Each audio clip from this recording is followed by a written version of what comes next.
Hello, everyone. Welcome to Cooking with Mo and Deb. Except tonight, it's cooking with Deb and Josh. This is my son, Josh. He's helping out tonight. And She's got me sitting today instead of hobbling around. He's on crutches, so I gave him a chair to sit on today, so he don't have to lean on those crutches She has all showed the me time. mercy. But guess what? Guess what today is? It is. Do you know what it is? Friday. Freezer. No, Josh, we messed up already. Fabulous Friday freezer meals. Yay! Woo! We're making freezer meals tonight. So I intentionally wanted two people. Mo's hasn't been feeling well, so I wanted to have more than just one person doing freezer meals tonight. Intentionally, because I think it's fun to know that it's a great thing to do with family or friends. You can get a group together and let everybody make some freezer meals. You can share the freezer meals. You can make them for somebody that's coming out of the hospital. Maybe somebody that's had a baby and they're going to be all hands tied up with taking care of the baby and getting everything going at home. So wouldn't it be a great thing to take a freezer meal to the home so that when they're busy, they can take it out of the freezer and cook it? It's kind of like meal prepping, I guess. It is kind of like meal prepping. Yes, you have meals in the freezer. So maybe one day you say, I don't feel like going to the store. I'm just going to see what I got in the freezer and make something that I've got at home. Honestly, this is probably pretty good for like people my age because, you know, if you go to work and then go to the gym, like I get home at like 8 and I don't feel like cooking anything. Right. So it's already ready. You can just pop it in the oven. You just have to be conscious of it being in the freezer and take it out of the freezer that morning, put it in the fridge so it can unthaw, and then it'll be ready to cook. Already prepared. You won't have to do anything. Your instructions are on your recipe, which you always keep with your freezer meal. It tells you how to cook it and it even gives you some suggested sides if that's something that you would like to have with yours. So we're going to get started. Josh is making one. I'm making a different one. They're both chicken meals today. But I did, before Josh gets started, I wanted to tell you about chicken. I don't like those really thick chicken breasts. No, you do not. I always cut them in half. They are very large. They are really big packages. So what we did here is I got one big package to split into two different freezer meals. So that's a good thing to think about if you're having friends or family do it with you. Get a big one and split the meal, split the chicken. But anyway, I like to cut them in half. So if you cut them in half, you get even more out of a whole package. So I have cut everything in half except for this one, and I just wanted to show you how I do it. I like to use a long blade knife. If you take your hand and just lay it on top of that chicken, very carefully. You do carefully, right? But if your hand is just laying on top and you take that knife and you're down in the middle of that chicken because it is really thick, and you're just going to cut right through it. If your knife is a good sharp knife, it'll cut right through. You will not cut your hand because you can tell that the knife is in the chicken, and you go all the way through, and then we have two extra pieces of chicken. So what we're going to do now, Josh, is put these into our bags. Let's do it. So you have a box that you're going to put your bag in. And remember, we open up the bag over the top of our box so that we won't contaminate the edge of the bag. I'm going to wash my hands right quick.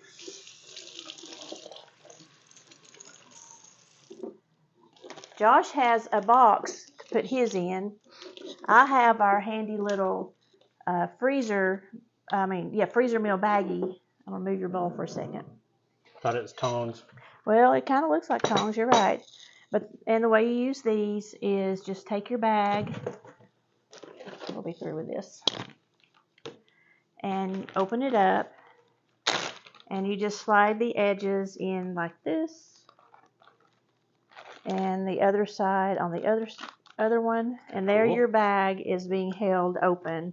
So you can take your chicken pieces and drop them in. So you can go ahead and put yours in, Josh. Just like this. I've got 5 here. So these are 4 to 6 chicken breasts. I've cut them in half. So these are a little bit thinner, but it still will serve 4 to 6 people, at least 4 people. If you want more, or if you want to use the whole chicken breast, you can definitely do that. I like to cut them in half, and I make 4 for our family. Okay, I'm going to move my cutting boards. And Josh, if you want to go ahead and get started putting your meal together, I'm going to wash my hands again. Okay. Looks like you're having me do balsamic marinated chicken. Yes. We got the chicken, and I'm going to be mixing, looks like the sauce in a bowl here. I'm doing balsamic vinaigrette, honey, olive oil, and salt. Yes, and it says for you to mix yours in a bowl. Yeah, why in a bowl? Why can't I just go ahead and put it in here? Well, the reason I think it is because that honey needs to be mixed in good with your other ingredients. And in order to get it mixed good, you got to put it in a bowl and stir it with a spoon to get all the ingredients mixed together good before you pour it over your chicken. What's that word? Honey's viscous or something like that? What? I think that's what it's called. Because it's like not like a liquid, it's more. Oh, okay. I don't know. Sounds good. How many tablespoons I'm sorry. did you do? 2 tablespoons of balsamic vinaigrette. Balsamic vinegar is what this is. Balsamic vinegar. Yeah, balsamic vinegar. She is correct. She is the head chef. You are the sous chef, right? And then 1 tablespoon of honey. It's going to be hard to get this out of this. You can do it.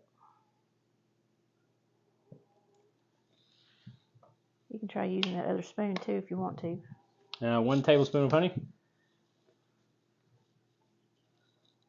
This is like you said, a balsamic marinated chicken. So I just think that sounds so good. I love balsamic vinegar anyway. Oh, I think you're going to still need a tablespoon. Not that one, no. Okay. 1/4 cup of olive oil, which I assume is this. Yes, thing. That's olive oil. That's the lid. There's your 4th cup. Right. Look at your. That's actually olive oil from Israel. A friend of mine went to Israel. I was about to say, you haven't gone yet. Not yet. And she brought me back a can of olive oil. Oops, I got it. That's okay. All right.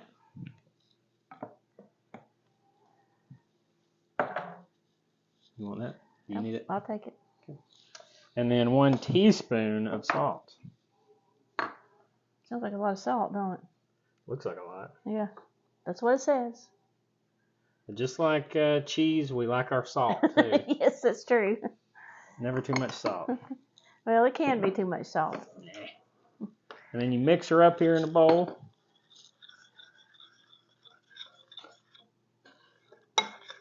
It smells really good. I think it's that vinegar that smells just really tasty. I don't want it to be all in the mic. Yeah. Oh, yeah. I don't want it to be all on the floor either. It's just a matter of mixing it up. Let's hold this up here. And this is what it's looking like. Pour it towards me a little.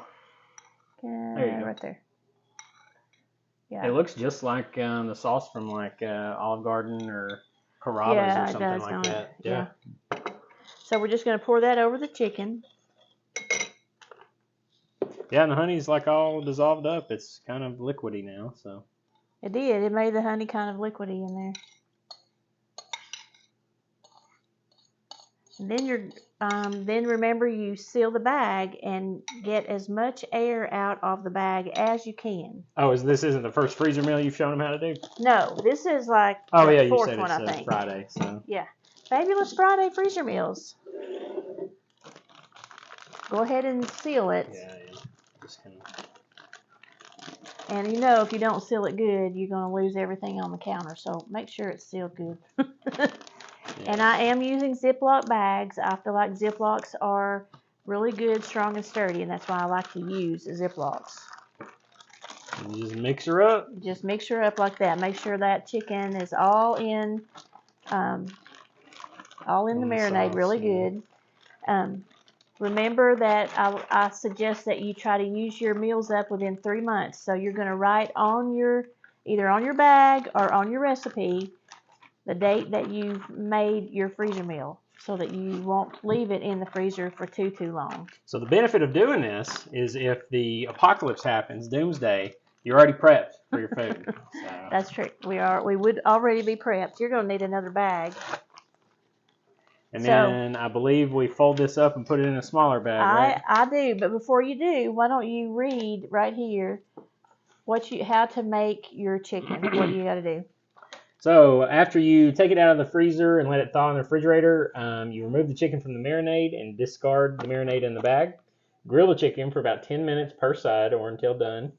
And then, or you can place the chicken in a 9x13 baking dish and bake at 350 for 20 minutes. Yes. So that's 350 for 20 what are minutes. those suggested sides? Looks like you can put rice pilaf and spinach salad. And both of those sound really good. I would do rice and spinach salad. I love spinach salad with strawberries. I'd probably do them both. But you would do, then like or mac and cheese. Mac and cheese goes. Mac and cheese goes with everything. Fold up your recipe and try to make it so that your title or whatever your recipe is going to show on the front. We want to be able and put your date on it. We want to make sure that we know what the recipe is. So you're going to put that into this bag. Give me a pen and I'll date it, please. Yes. And then you're going to put both of these things into another large Ziploc bag. So while Josh is doing that, I'm going to start on my freezer meal. And mine is teriyaki glazed chicken. We do very much love teriyaki food, so I think we're going to really love this one. That one sounds good. Boneless chicken, we've already got that.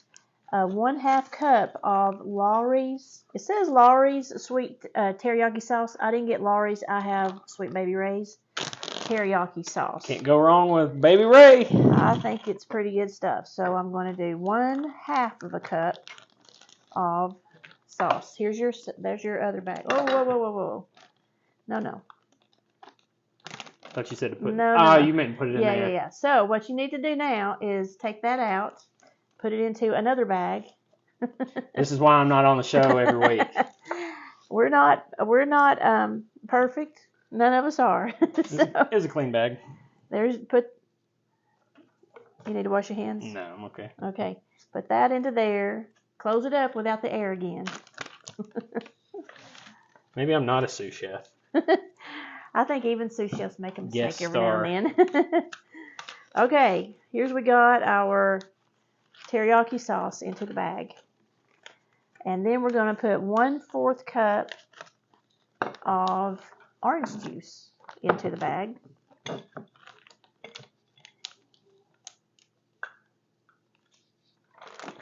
There's the orange juice. Make sure you got the air out. Okay, I'm just reminding. It's okay. And then we've got 3 tablespoons of sesame oil. I used this in another freezer meal a couple weeks ago and hardly ever use it at all, but now lately I'm using it a lot. This is 3 tablespoons. There's 1, 2, number 3. 3 tablespoons of sesame oil. And then 1 tablespoon of minced garlic. So minced garlic. I'm using a lot of minced garlic here lately too. Keep the vampires away. That's right. There's 1 tablespoon of garlic, and then salt and pepper. I always eyeball the salt and pepper, so this is what I'm doing with salt and pepper. A little salt and a little pepper.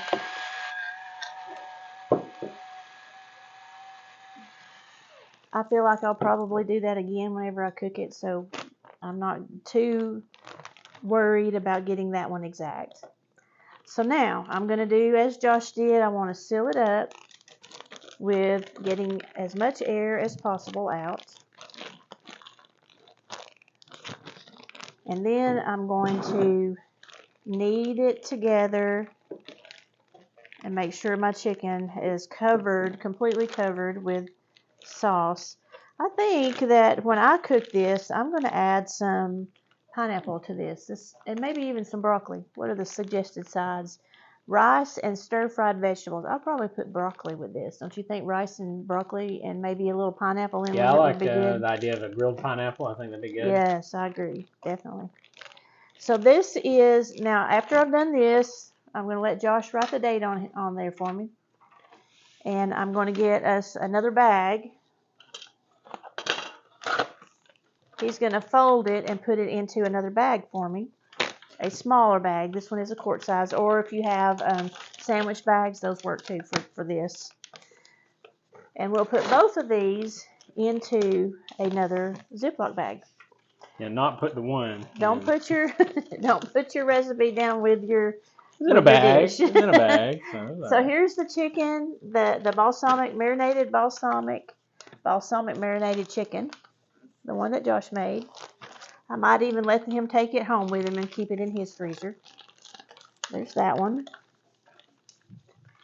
And he's working on the teriyaki chicken for me. So teriyaki glazed chicken. And let me read you how to fix this. So pour mixture over. Okay, we've done all that. Okay, we're going to thaw this in the refrigerator on the day of cooking, and then we're going to take the chicken from the bag and discard the remaining marinade, and place the chicken in a baking dish and cook it in the oven at 350 for 30 minutes. And suggested sides are rice and stir-fried vegetables. Of course, you can make whatever sides you'd like. Doesn't matter. That's just giving you an idea, so maybe you can have those on hand on the day you want to cook it, and you don't have to even think about, what do I fix to go with this? Sometimes I have had one crock pot meal. I love the crock pot stuff. So crock pot freezer meal, I think that's just got it all wrapped up. Here it is, the teriyaki glazed chicken. There's what it looks like. So there you go. Now you have, today on this fabulous Friday, you've got 2 meals that you can make. So make you some freezer meals and put them in the freezer. What you think, Josh? Meal prep. Meal prep's That's great. what it looks like to me. That's right. All right, guys. Happy Friday. Have a good weekend.